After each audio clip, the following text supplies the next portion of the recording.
Welcome to the Northeast Kingdom Voice. I'm your host, Scott Wheeler. Later this month, a movie is going to be shown in Newport about a harrowing episode in the history of this country. It was 1952, and there were two tankers off the coast of Massachusetts, and they were fighting a fierce storm when two of them broke up. It's going to be, what I understand, a very action-filled movie. But behind it, there were real stories, including people who lost their lives. But there were also the heroes. Today, we have a man with us who he didn't take part in the rescue, but he was there as a young Coast Guardman. His name is Peter Fagan. Welcome to the show, Peter. Thank you. Thank you. Well, that's always interesting. I've known you for quite a few years, and I never realized that you were there during a piece of our seafaring history. Yeah. So tell me a little bit about it. All right. First of all, you are from Derby. Yeah. And so how did this event take place? It's called The Finest Hour. Yeah. It happened when I was on duty. This was my fifth station, Coast Guard station I was at, and I trained at camp at Cape May, New Jersey. Right. Then I went to a ship in Boston, the Cactus. I left there, went up to Frederiksdal, Greenland, to a Loran station for 17 months. I came back down to Salem Air Station, and I was there at Salem, and then I got transferred down here to Race Point. And I was at Race Point. Is that near Provincetown? Yes, it's 4 miles outside of Provincetown. Right. So in Provincetown, you had a Portuguese fishing fleet. So we had a 36-footer, just like the Chatham boat that was in the rescue. And we had to protect that lower part of the Cape, fishing boats in trouble. Mm-hmm. We'd go out and tow them in. And so at 5:30 in the morning, there was a tower outside of the house, the Coast Guard house. Mm-hmm. And we had to man that 24 hours a day, all year long. And we had to climb up the steps and go up to the top of it. And we had a radio in the corner, in the right-hand corner of Nan Mike Fox, which is the master station from Marshfield, Mass. Mm-hmm. And he had in charge of all the stations. And he would call us with anything that was happening, weather reports, anything. We had to copy it down and bring it down to the log it in. But anyways, we had to look out on the horizon and log all ships that were going by in our logbook. Night and day, we had to keep track of everything that was going in our area. And then at 5:30, I was on watch that morning of February 18th. And that was 52? 1952. I was 21 at this time. And it came on, Nan Mike Fox come on and telling about these two ships breaking in half, which was the Pendleton and the Fort Mercer. And they had come up from Louisiana, and they were going, the Mercer was going to Portland, Maine. It had fuel oil. And the Pendleton was going to Boston with kerosene. And these ships were made in the 40s. So they had a weld all the way around. They don't do that no more, but they had a weld, like a zipper on your jacket. Mm-hmm. Well, down in Louisiana, in the warm water, it was okay. But when they got up into the North Atlantic, and on this day, there was a northeaster, snowing, 60-foot waves. And when it got in the frigid waters of the North Atlantic, that metal became brittle. And then they called it cheap steel, what they were made of, the steel. Mm-hmm. But with the waves, it snapped, and that zipper opened up, that well went like that, and they just separated. So you ended up, each boat actually became two boats? The two ships became four. Right. So it was very confusing on the radio listening to the two ships becoming four. So they were drifting different directions. So, and it was the Pendleton, 2 crew members were on the deck before it broke up. And when it broke up, the bow came around like this. And one of the seamen said, "Hey, here's another ship." And it wasn't, it was their bow came back by them. But anyways, they kept, and nobody knew about it except one message went out from the Fort Mercer. But the Pendleton's radio was in the bow, so they didn't have any contact with their radio. They couldn't tell anybody they were in trouble. And so anyways, they kept drifting apart, But the ones in the back had heat, and they had lights, and they were warm. But the bow of the Pendleton, the officers were all up there. That's what's their quarters. And the captain was up there, and they all died. They all froze to death because it was way below zero, and they died. And the Fort Mercer captain survived. I don't know how much of his crew, but I know he did. He survived. But anyways, that happened like 4 or 5:30 in the morning, and the rescue didn't take place until 6 o'clock. This boat went out at 6 o'clock from Chatham, lights from the station. Right. Now, what were you doing during the whole time? I was in the tower with the radio near my Fox, broadcasting what was happening. All the different directions they were drifting. Now you were broadcasting, or you were listening to broadcast? I just, when he called me, I acknowledged. I was near Mike Fox 16, right. And I acknowledged that I was on the air with him and all the other stations. Right.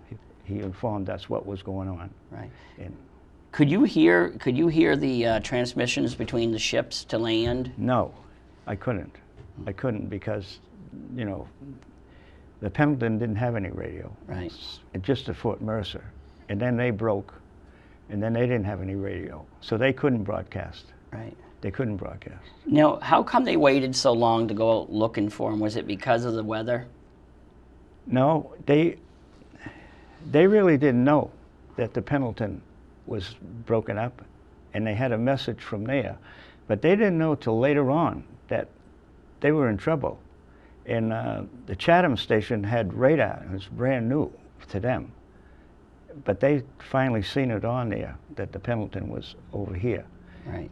But that's when they found out, but it was late. It was 5:30 in the evening. And they didn't go out till maybe 6:30. Right. They went out in the dark. All right, so let's, with this map here, it helps to identify where your station was versus where the ships broke up.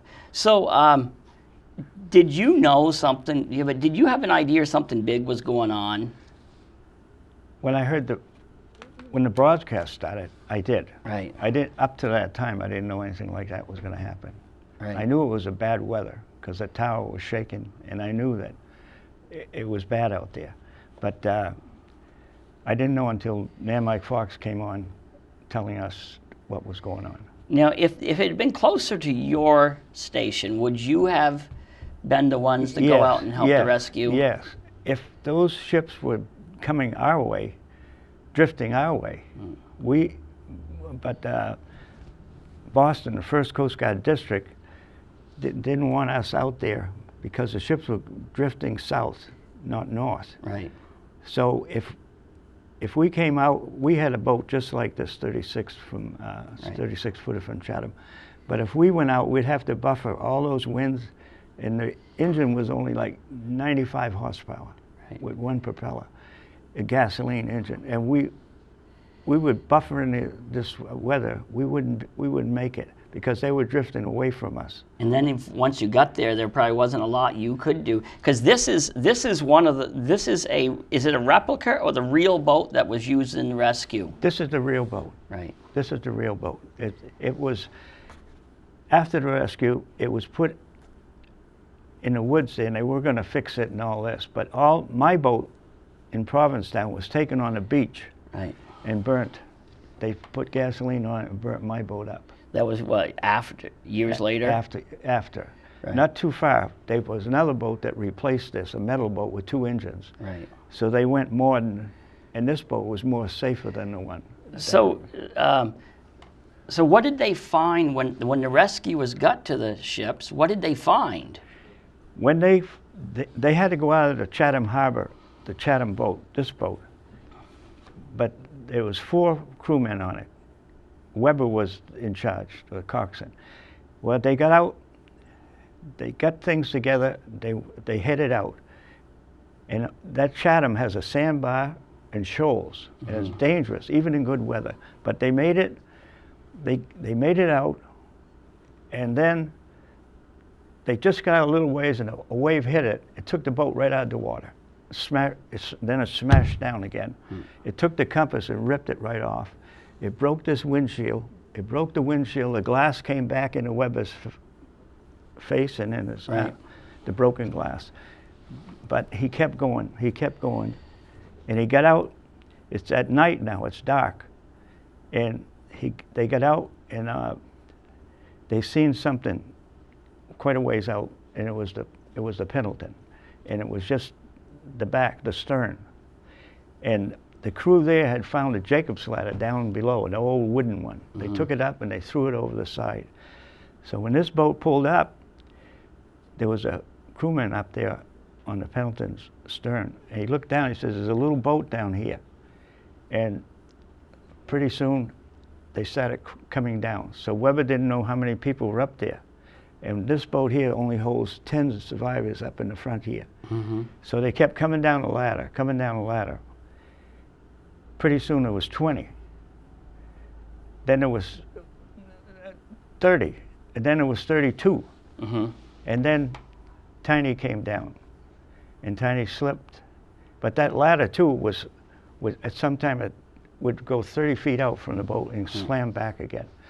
But then Tiny came down, slipped, fell into the water, and the boat hit him in the stern of the Pendleton and killed him.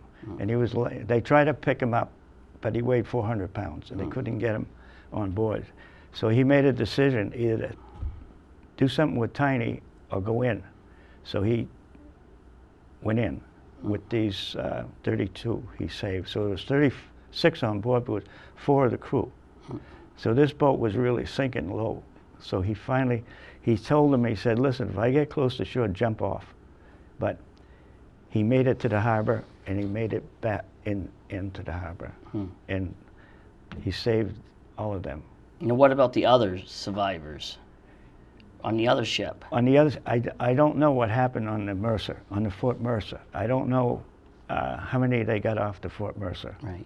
So was saving those people, because you did lose some, was that considered a great feat of bravery? Yes, to go out with that boat in those seas, the waves 60 feet high. Even the big cutters wouldn't even be, they were called, but this little boat made it there before anybody.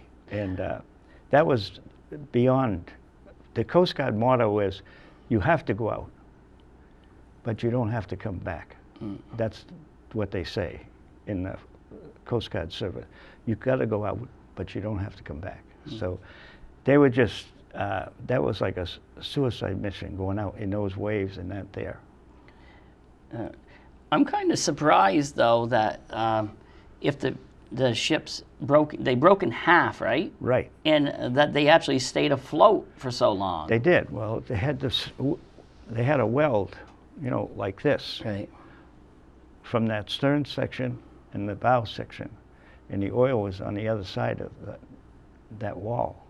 So it wasn't like it was one big opening. Right. That's why they didn't sink. And as soon as they got all the passengers off of the Pendleton, she sank. So they just got them off. Right. And now, what is the name of the movie again? The Finest Hour. There's 2 books. One was the 2 Tankers Down, and the other one was The Finest Hour. Right. So this here, the movie is based on the second book, Finest Hour. Right. And here is a clip to the movie The Finest Hour. Station Chatham, you copy? I repeat, conditions hazardous. We've got an 18-foot fracture in our hull. How do you want us to proceed? Over.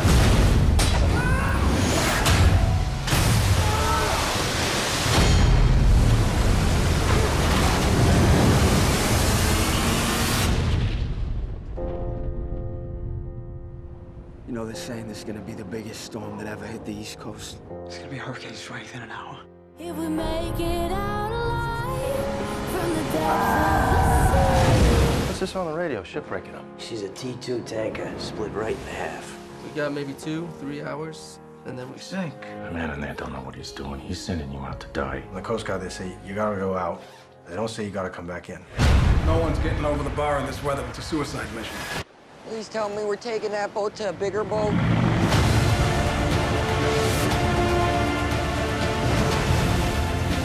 You don't know what it's like out there. The compass is gone! I need all the help I can get! Brace yourselves.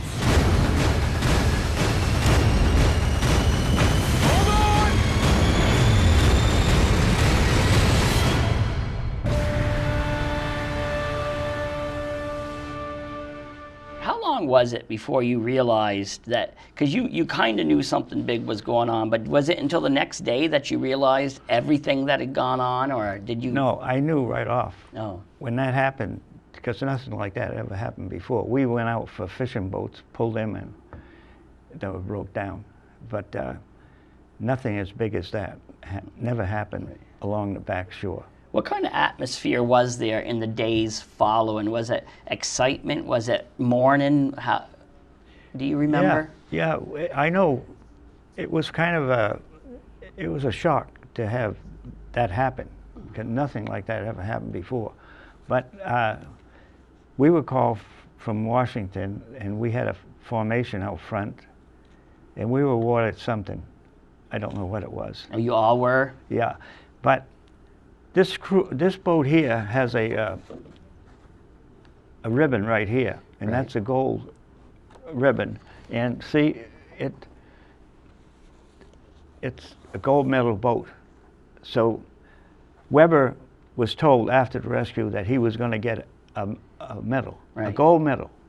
He said, "What about my other crew, the 3 other?" Right. He said, "They don't get one, just you." He said, "Well, you know what? You keep it." He says, "If my crew don't get the medal, then I don't want it." So you were considered part of that crew? We were a separate. Race Right. Point, see, Race Point had a name like that. Yeah. This boat was too small to have a real name, Right. but that name of the station would be put on the back. Right, right. But we had a boat. We had ours in Provincetown. Right. Have you been, these are some photos now of your family visiting the boat that helped do the rescue. Yeah, 2 years after it was restored, they invited us down. It's been 2 years since we've been there. Right. We were invited down, and so my youngest daughter, Melanie Farrell, who's a teacher in East Charleston, she came, and my daughter works for the government here in Newport. She came, and then my other daughter from Bellows Falls, Mona Rapini, she came, and we all got invited to go on board, and they took us a couple of miles out to a target ship, and we each had a turn at the tiller, at the wheel. Yeah, but it felt amazing to know that this was the boat that was in the rescue, and I had holding the wheel, and it was a funny feeling to know that what this boat did. Was that similar to your boat, did you say? It was the same. Oh, same. So did it feel the same when you were? These boats were made in Maryland, Baltimore, Maryland, for the government. And this boat, the 36, the number on it, 36, and then 500. So this was the 500 boat. Right. This one. So so this is the Chatham boat. So our number was lower. Right. But that's how many they made, 500. They made maybe more than that. Right. How did you learn that this was going to be a movie? I got called from New York, writers from New York that were doing this movie. And they were asking me about things that happened.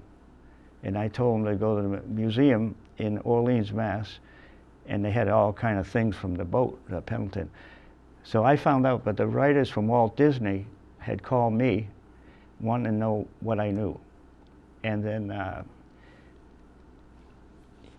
so that's how I found out. So will your name be in the credits, do you know? As in playing a I don't know. small role? No, I don't know. I don't know. I never seen the movie. Right. Are you going, do you plan on going to the movie in Newport? Yeah, I'm waiting for it. I just checked and I went down there and they said it's playing at 12 o'clock and then it's playing at 7 o'clock or 6 o'clock in the evening. On the 29th? 9th. Yeah, on the 29th. Now, what day is that? Do you know offhand?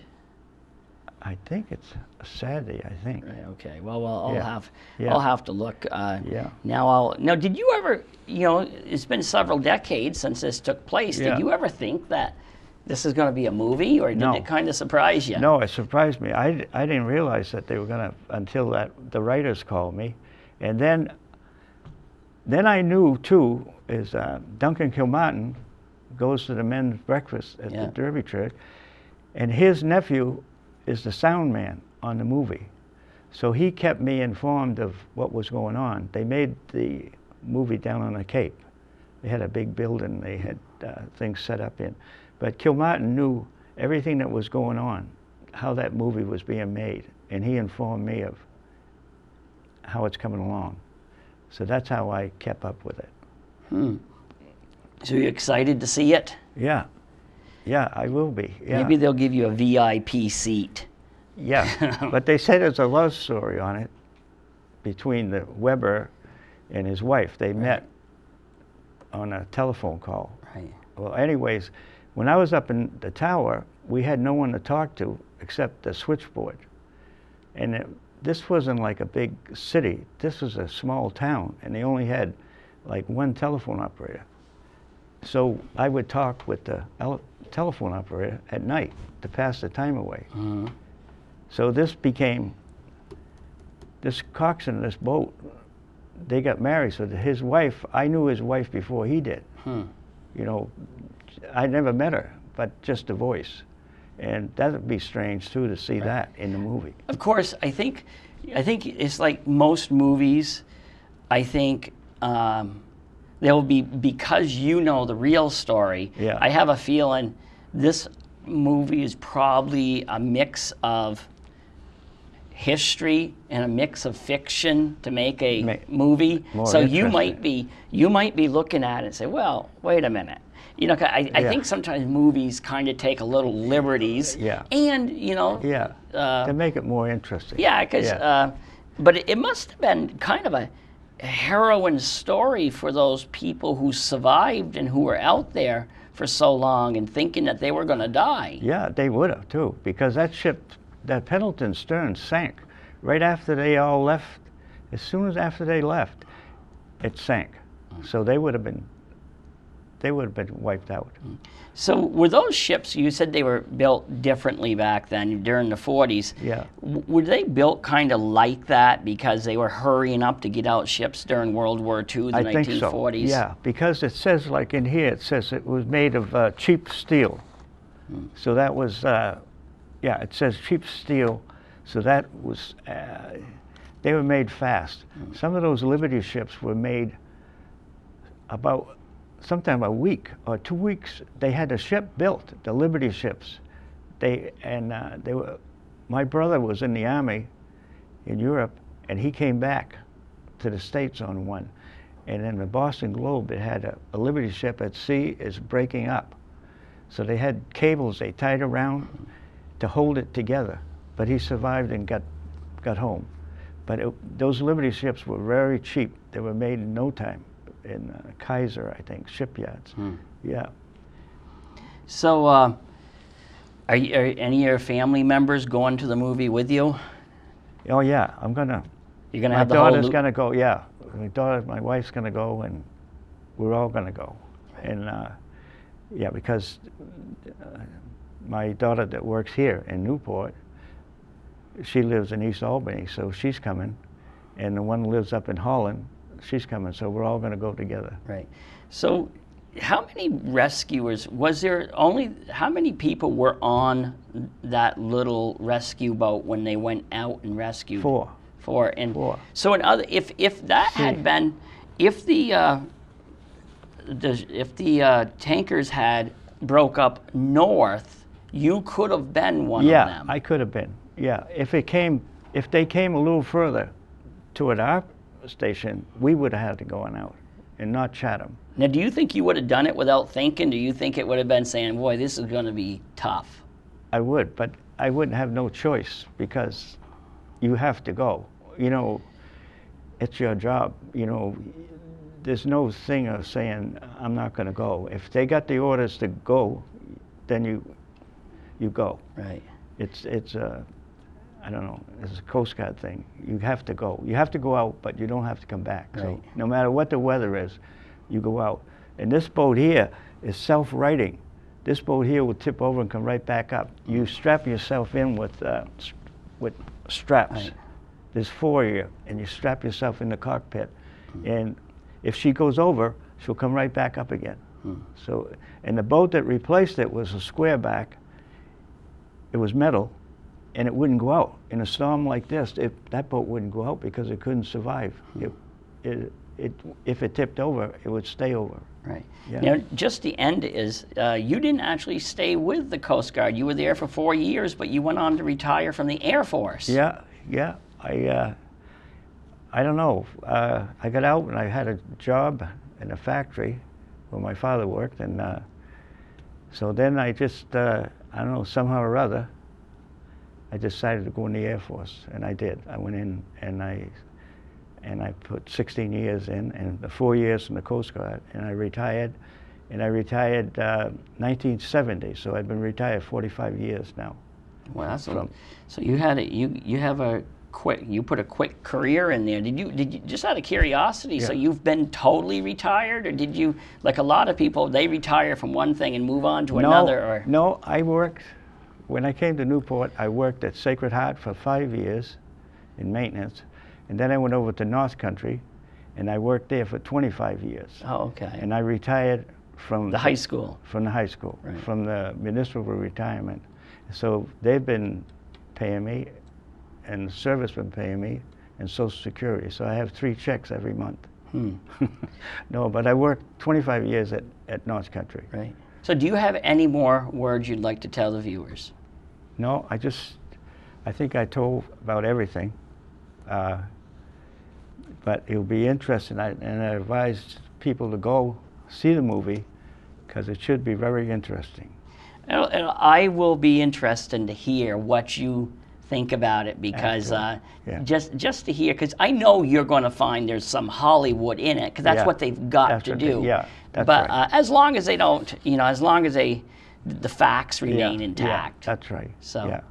Okay, well, thanks for coming on. It's great to learn another piece about you, because as I said, I've known you for quite some time and never heard this story. Yeah. All right, thank you. Yeah, you too. Let's go. And thank you to the viewers for tuning in to another segment of the Northeast Kingdom Voice.